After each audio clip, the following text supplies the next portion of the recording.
जय श्री राधे। पूज्य श्री सद्गुरुदेव भगवान के चरणों में प्रणाम। पूज्य श्री उड़िया बाबा जी के सदुपदेश। साधक ने प्रश्न किया, सत्संग में प्रीति कैसे बढ़े। पूज्य उड़िया बाबा सरकार कहते हैं, प्रतिदिन सत्संग करने से सत्संग में प्रीति बढ़ती है। एक दिन सत्संग में गए और 4 दिन नहीं गए, इससे प्रीति नहीं बढ़ती, इससे प्रीति नहीं बढ़ती। साधक ने प्रश्न किया, सत्संग से बढ़कर भी कोई सुलभ और सर्वोत्तम साधन है क्या। महाराज जी कहते हैं, सब साधनों का सर्वोच्च मूल कारण सत्संग है। यह बीज रूप है और सब शाखा प्रशाखा हैं। सत्संग सबसे सुलभ साधन है। साधक ने प्रश्न किया, सत्संग के अभाव में सतशास्त्र विचार करने के लिए प्रधान ग्रंथ कौन कौन से हैं। पूज्य बाबा कहते हैं, मैंने तो 4 ग्रंथ प्रधान मान रखे हैं, उपनिषद, गीता, रामायण और भागवत। विनय पत्रिका तो रामायण में ही आ जाती है। यूँ तो और भी अनेक उत्तम सद्ग्रंथ हैं। महाराज जी, यदि सत्संग में जाकर चुपचाप बैठा रहे, कुछ भी ना करे तो अच्छा है या नहीं।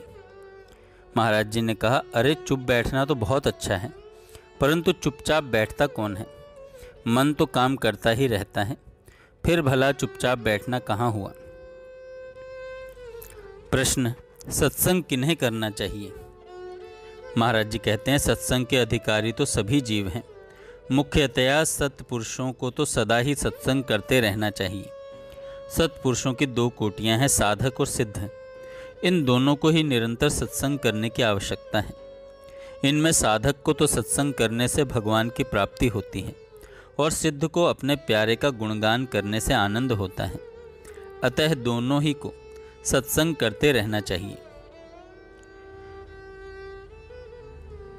संत और भगवान में अनुराग हो तो तीनों ताप मिट जाते हैं। सत्संग का फल तो यही है कि संसार धोखे की टट्टी जान पड़े, बेटा बेटी और धन माल सब झूठा दिखाई पड़े। एक दिन मृत्यु अवश्य आएगी, केवल 4 दिन की जिंदगी है। अधिक लाभ उन्हीं लोगों के सत्संग से होता है जिनसे अपने इष्ट, साधना क्रम और मन का मेल होता है। दूसरी निष्ठा के साधकों का संग करने से कई बार अपने साधनों में संदेह उत्पन्न हो जाता है। अतः उन्हीं सत्पुरुषों का संग करना चाहिए जिनसे अपना इष्ट मिले, क्रिया मिले और मन मिले। जिस मनुष्य को कुत्ते में अधिक प्रेम हो, वह अपना सारा समय और ध्यान उसी में लगाए रहे तो उसे कुत्ते की योनि में ही जाना पड़ता है, अर्थात अगले जन्म में वह कुत्ता बनता है। इसी प्रकार जो पहरेदार सुअरों का पहरा देते हैं और जिनका ध्यान हर समय उन्हीं में लगा रहता है, वे फिर सुअर की योनि में ही जन्मते हैं। इसी प्रकार जिन मनुष्यों का साधुओं से अधिक प्रेम होता है और जो अधिक साधु सेवी होते हैं, वे अगले जन्म में अवश्य साधु बनते हैं। जिस प्रकार के पुरुषों का संग होता है, उनमें वैसी ही बातें हुआ करती हैं। जैसे व्यापारियों में व्यापार की, साधुओं में परमार्थ की तथा भक्तों में भगवान की चर्चा होगी। अतः ऐसे लोगों का ही संग करना चाहिए जिनसे अपने पक्ष की विशेष पुष्टि हो। सत्संग में धर्म से प्रेम, अधर्म से घृणा करने की बात, अधर्म से घृणा करने की तथा भगवान से अनुराग और संसार से वैराग्य करने की बातें कही जाती हैं।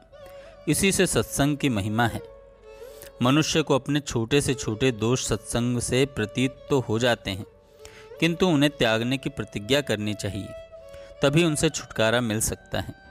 हम किसी से मजाक नहीं करेंगे, क्रोध नहीं करेंगे अथवा निंदा नहीं करेंगे। ऐसी प्रतिज्ञाएं करने पर ही दोषों का अंत होता है।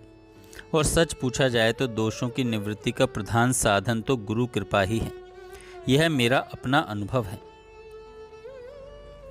जय श्री राधे।